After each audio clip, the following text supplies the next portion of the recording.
Hello everybody out there! Welcome back to my channel. I'm Brittany. I'm back, and I'm blonde. Had to get rid of that purple. It was driving me absolutely crazy. I don't have any toner or anything in my hair yet, that's why it's still a little yellowy. But it's not the purple, so it's gonna do. I'm pleased. On to today's subject, we're gonna talk about one of my favorite things, Fallout. They say to make videos about things you'd want to watch and things you like, and I like Fallout. I like Fallout a lot. 3 and 4 are top tier games to me. I just love the lore. I know so much about it. I know more about Fallout universe than I do about real universe. That's a problem. My theme for today, I thought, would be to answer some questions that I feel like are common questions when it comes to Fallout, that I know I can answer off the top of my head. So today I'm going to be presenting like 4 questions that I think are kind of common, and I'm going to do my best to answer them just for funsies. I'm going to be giving like a really basic explanation about things. I'm not going to go into too much depth. For now, you're getting the Cliff's Notes version. The Cliff's Notes lazy girl version. Yee! Question 1. Why exactly are Nuka-Cola caps the currency? In this universe, Nuka-Cola is enormous. Imagine if Coca-Cola had no competitors. Like, they were it. They were the thing. They're basically the Disney of pops in that world. They own everything. They have their own theme park. They have their own, like, special items you can buy. Nuka World, though, let me tell you, I came across a terminal. I did not realize how expensive it would be to get into Nuka World, because according to this, it's about $150 to get in there. Nuka World opened to the public in 2050, but before that, they still had obviously quite a large following. But it's $150 to get in per person? Yikes! But why are the caps currency? They were everywhere. Everywhere. So when the war happens and they realize paper money doesn't mean anything, their go-to is, what's the thing we have the most of around here? Nuka-Cola caps. So it just really caught on, and Nuka-Cola was the thing, man. It's just a matter of popularity, basically, as to why that became the currency. Question number 2. Super mutants. Why are they the way they are, and how did they get to be that way? Super mutants were all once people, just normal people, who happened to be put through the FEV, which is the forced evolutionary virus. It makes whoever gets it just not good. It's not good. You have the option in 3 to end the game by putting FEV in the water, and therefore basically ruining the wasteland for everybody. Everybody would turn to a super mutant. Society would be over. That would be it. Not all super mutants are aggressive. There are some smart ones. There's ones that will help you out.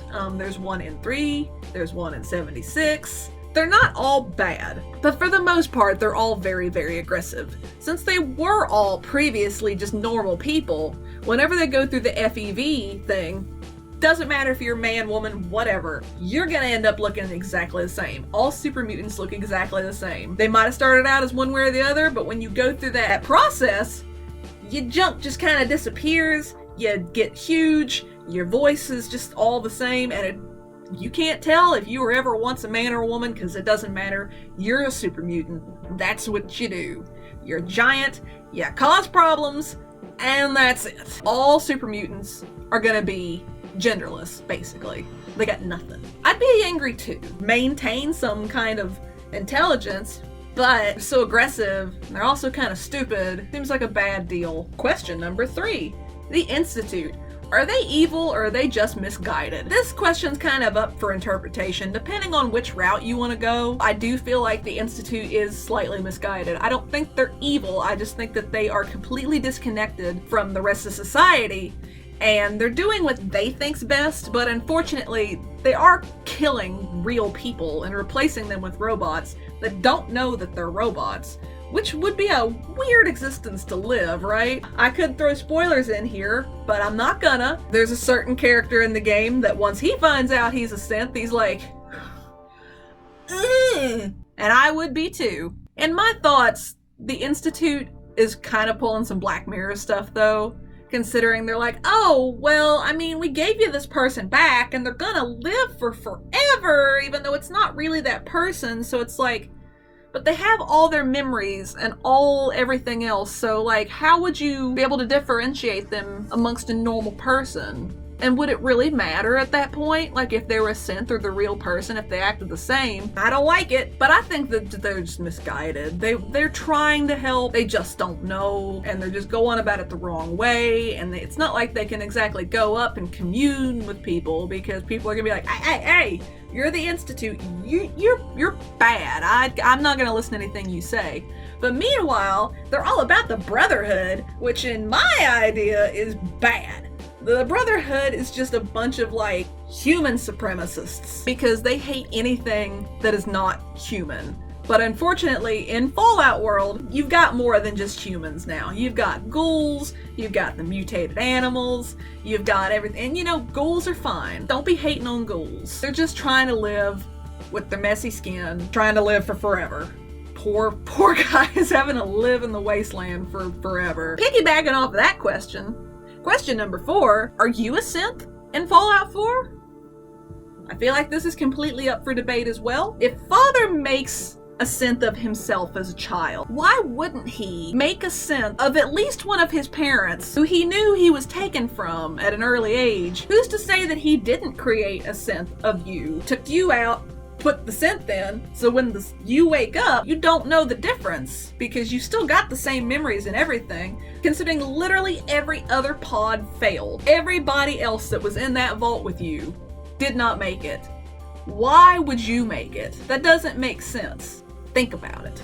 Father was doing this all on purpose. There's no definite answer because you're never gonna know. When your character gets killed, your character gets killed. There's not gonna be anybody fiddling around on your corpse and be like, haha, found a chip, they're a synth. Or haha, they're not a synth, found nothing but bones. It's entirely on how you want to interpret it. My interpretation is you're probably a synth. If that certain spoiler that I didn't want to mention earlier didn't know that he was a synth, why would you know? Do you really think that Father's gonna tell you? No. Father, Sean, he ain't telling you diddly. You're walking right in his play, doing exactly what he wants you to do for his own good. You're just a puppet for Father to do all these things outside in the wasteland because he knows he can't go up there and he can't do all these things. Why not make a synth of my parent who wants to come find me and I know will want to come and find me because they love me, and get them to do my bidding for me? You're a synth.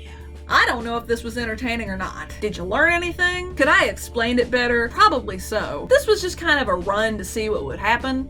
And, you know, if it's a thing, maybe I'll start doing videos about vaults or specifically about things like a whole video about super mutants or a whole video about the Institute or the whole video about whatever. Because I love Fallout. I love talking about Fallout. Thanks for coming and joining me today. I hope you come and join me next time I make a video. And in the meantime, stay safe out there. Do the right thing. Be good. Go play some Fallout. Because if you're not playing Fallout, what are you even doing with your free time, really? If you like the video, like it. Subscribe to me if you want. Leave a comment below. And I'll come back and see you next time. Have a good day, everybody. Bye.